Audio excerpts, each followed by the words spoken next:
Hello everyone and welcome to Abhith. This is class 9 science and we are continuing with the chapter the fundamental unit of life, and today is part 6, or you can call it as class 6. In our today's class we will be learning about mitochondria and then plastids. Under mitochondria we will be discuss the structure and location, ATP, functions, and then strange nature of mitochondria. Under plastids, we will be discussing structure and location, types, and the strange nature of plastids. So let us begin our today's class with mitochondria. If you ask me to describe mitochondria in one sentence or in one statement, then I would say that mitochondria is the powerhouse of a cell. So how is mitochondria the powerhouse of the cell? Why is mitochondria the powerhouse of the cell? Why is it called powerhouse? Why not something else? So we will discuss all of them, but first let us start with the structure and location of mitochondria. Mitochondria contains two membranes. It contains two membranes instead of one.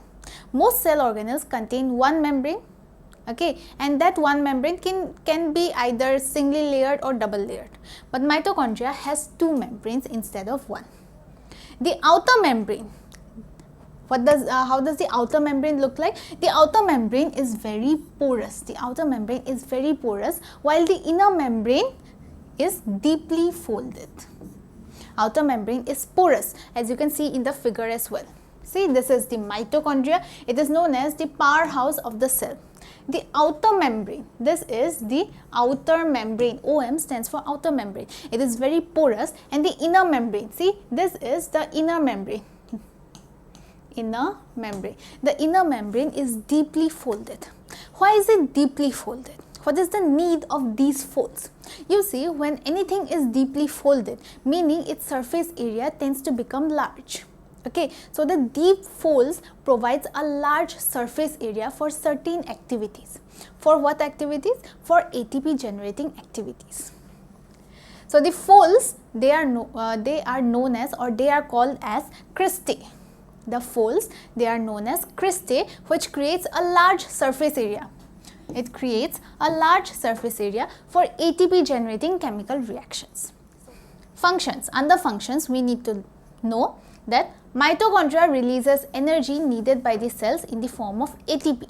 See, I told you that ATP is the energy currency of the cell, meaning all the energy. First of all, a cell needs energy to perform different kinds of work.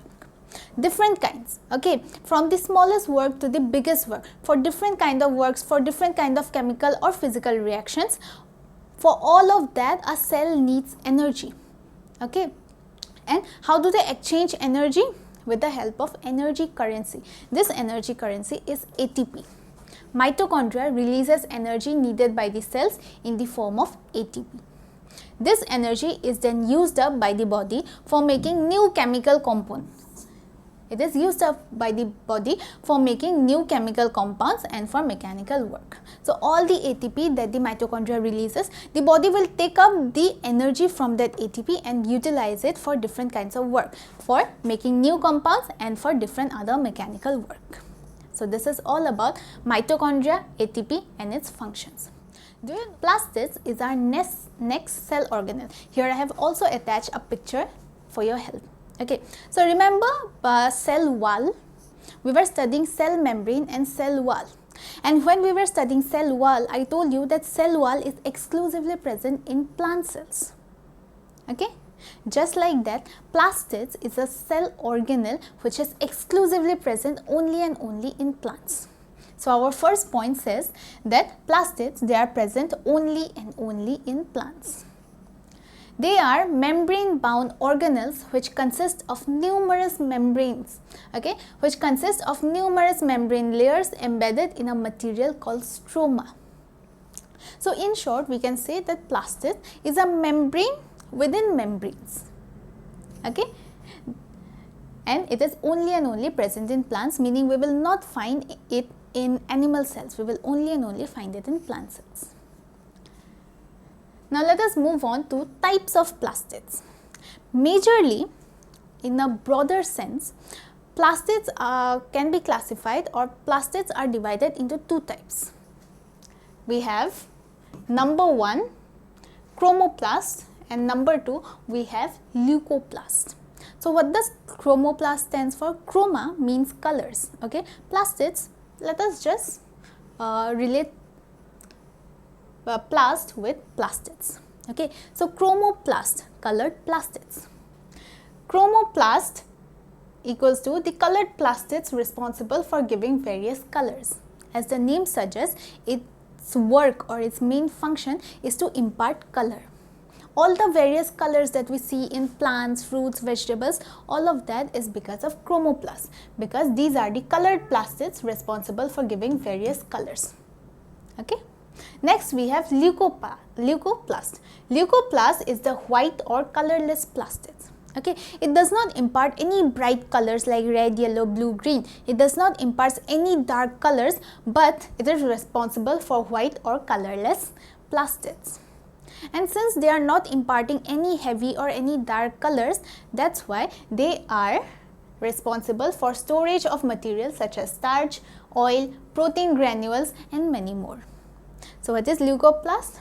They are white or colorless plastids, and materials such as starch, oils, and protein granules are stored here. What is chromoplast? Chroma means color, so they are the colored plastids responsible for imparting color, okay. Among these two, chloroplast falls under one of the most important plastids. Why? Because chloroplasts are plastids containing chlorophyll. They contain chlorophyll.